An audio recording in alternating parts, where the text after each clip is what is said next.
সুন্নত আঁকড়ে ধরলেই শাহাদাতের মর্যাদা পেয়ে যাবেন। মিয়া শাহাদাতের মর্যাদা এত সস্তা বানিয়ে দিয়েছেন আপনি। শাহাদাতের বলেন সওয়াব, আজরুন মানে বলেন বলো না, আজরুন মানে মর্যাদা না কি বলেন, আজরুন মানে। তাই আমার ওই হাদিস নিয়ে ব্যাখ্যা করার উদ্দেশ্য না। তো নবী কি বলছেন, শেষ জমানায় কেউ সুন্নত আঁকড়ে ধরলে আল্লাহ সুন্নতের রেট বাড়ায়া শহীদের সওয়াব দিয়ে দেন। তাহলে শেষ জমানায় আমলের রেট বাড়ে কি বাড়ে না? এটা আমার কথা না নবীর কথা? আমি হয়তো টমেটো দিয়ে বুঝাইছি, নবী সুন্নত দিয়ে বুঝাইছেন। মানে আপনারা টমেটো বুঝেন ভালো, এটা আমি টমেটো দিয়ে বুঝাইছি। চলেন চলেন চলেন, আমাদের মূল কথা ছিটা যাবে। সাহাবায়ে কেরাম কতটা দুনিয়া বিমুখ ছিলেন। আমারে বসাইছেন শামসুল হক ফরিদপুর রহমতুল্লাহ আলাইহির কর্মজীবন নিয়ে আলোচনা করতে, তো আমি লাইনে আছি, আপনি ডরায়েন না, খালি শুনতে থাকেন।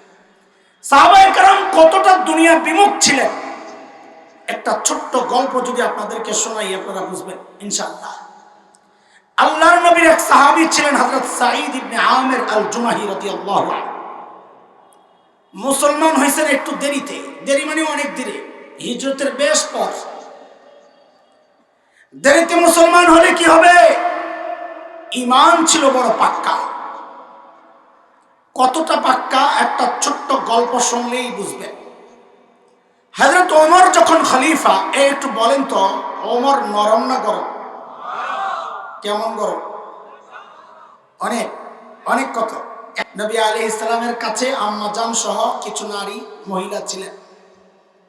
হযরত ওমরের আসার আওয়াজ পাওয়া গেছে, ওমর আইছে।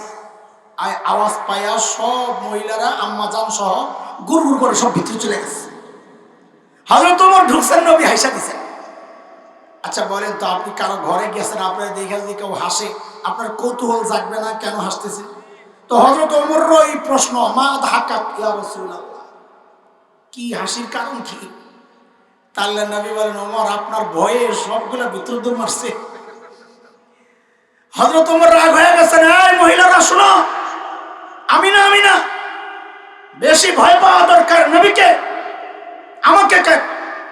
এতক্ষণ নবীর সামনে বসে বসে বুড়ুর বুড়ুর করে, আর আমার দিকে ডর মারছে। ভিতর থেকে আওয়াজ এসে, আপনাকে বেশি ভয় কেন পাই জানে? কারণ আপনি যে নবীর চেয়ে বেশি কড়া কথা বলেন, কড়ারে সবাই ভয় পায়, তাই না? তো নবী আলাইহিস সালাম তখন ওই হাসি অবস্থায় বলতেছে, ওমর বলার ঢংটা এমন, খালি মহিলারাই ভয় পায়, আরো একজন আছে। কে?